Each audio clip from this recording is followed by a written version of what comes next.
These kind of things do happen a lot in the NBA. It seems like team gets off to a big lead, the other team makes their comeback. What's the important thing to take out of that, the way the second half went, if anything? Uh, I mean, we see we can. And we want to continue to get better. I mean, that's all part of our season. So, we learn from the good things that we did tonight, and we learn from some of the things that we didn't do so well. Frank said the idea in that third quarter is to play your guys UNAD extended minutes, thinking wouldn't have to use it in the fourth. Is there anything you have to do mentally, even when being up that big, to just make sure you're staying engaged in case something like that does happen? You always got to be engaged until the clock hits zeros. And that was me personally the whole game. To start the first quarter, really, right from the jump, you guys had a little bit of an extra step. Anything collectively that you saw that was going to precipitate that in the way that you played in the first half? No, we just wanted to try to get off to a good start, continue to protect home as much as we can, and understanding that they played an exceptional game the other night against Portland, against a very good Portland team in their home building. So we just wanted to try to make our mark to start the game. Did you ever feel in danger of losing this game? How concerned were you at the end? There's always a fear of losing. I go into every game with that fear. But you just work your habits. You play the game. You play it the right way, and let the chips fall where they may. What was your reaction to the news of David's turn? What was my reaction? Obviously it's bittersweet. The bitter part of it is we lost a great visionary. I think him and Dr. James Naismith is two of the most important people for the game of basketball. Obviously, Dr. Naismith, because he created the game, and then David, his vision to make this game global. Don't know how many people believed in that with him or thought it was something that couldn't be done, but he made this game global, where this game is watched in over 200 countries, 200 countries, 250 countries over the world. We got, you just look at the collective group of players. You got the Giannis and the Dirks and the Manus and the Lukas now, and so on and so on. And I think you got to give him so much credit because of that, because he's just seen the game being so much greater than just in the States domestically. So my IG post, obviously, for me personally, it was a dream come true to step up on that stage and shake David's hand. Knowing where I come from, and then just gaining a relationship over the course of my career with him.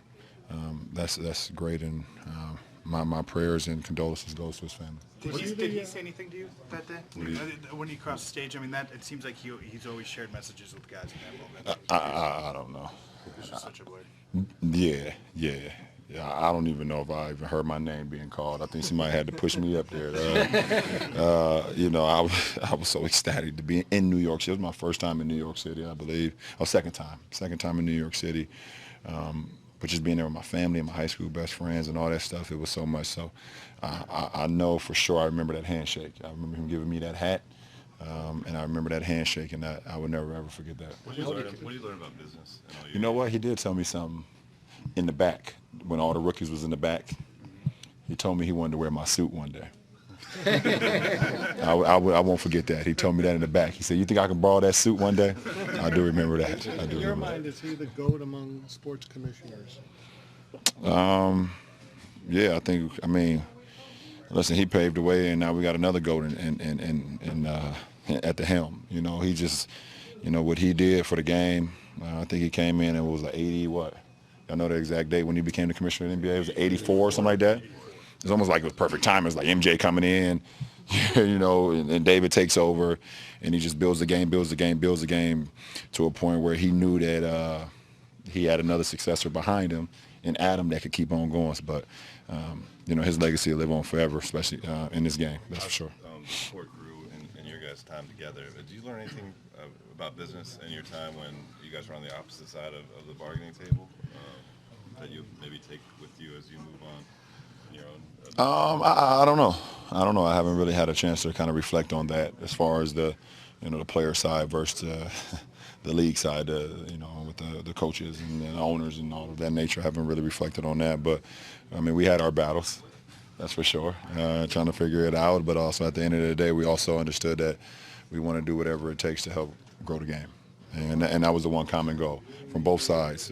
Even though we had our differences at times at the round table, it was one common thing that we all left that room and said, how can we continue to build this game and expand this game to where it is today?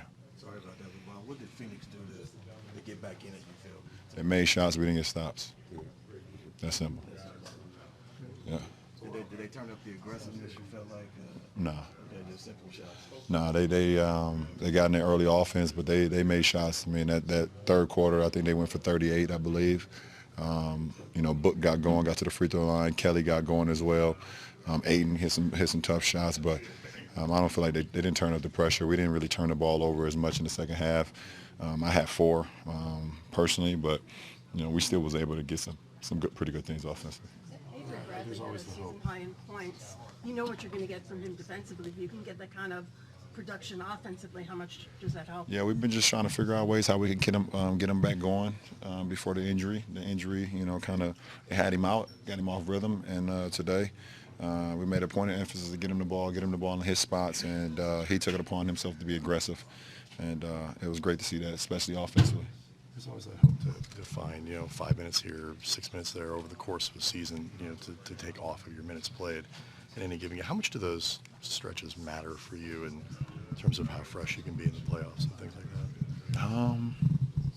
I don't know. I really don't think about it, and I can't start thinking about the playoffs when I'm living in the moment. You know, if the game presents itself or presents a challenge or presents an opportunity where I can get some rest, then I'm going to take full advantage of it. Excuse me, guys. What's up, bro? Huh? Everything closed. Y'all, you solo? Just you and the, oh, yeah, you got the crew. All right, hit me. I hit you sooner or later. Yeah, I mean, if I can get a couple minutes, I mean, it works for that game, and it may work for the next day, but I don't know. Every commissioner in league's history up to this point has had something named after them. The Maurice Left Trophy, it's MVP, Larry O'Brien Championship Trophy. Any suggestions of what should be named for Stern? I haven't given no thoughts yet, but you know, the visionary that he was, the impact that he made on this game, he definitely should have something named after him. That's for sure in his league. Either if it's an award or I don't know, a day. You know, during the course of the NBA season, the David Stern Day. I don't know. We can figure it out. I mean, obviously, you know, those guys in New York, they'll get around the round table and figure something out as well. I know how important he was to Adam himself, but it would be pretty cool. I mean, obviously. I mean, look what the guy done for this game. Last question, please.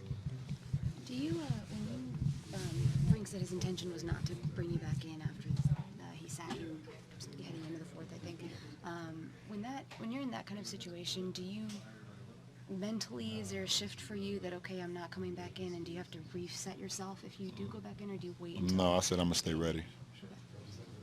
He didn't tell me that he didn't intend to bring me back into the game, but he kind of gave me a look, and I told him I'm going to stay ready. So I was ready for whatever.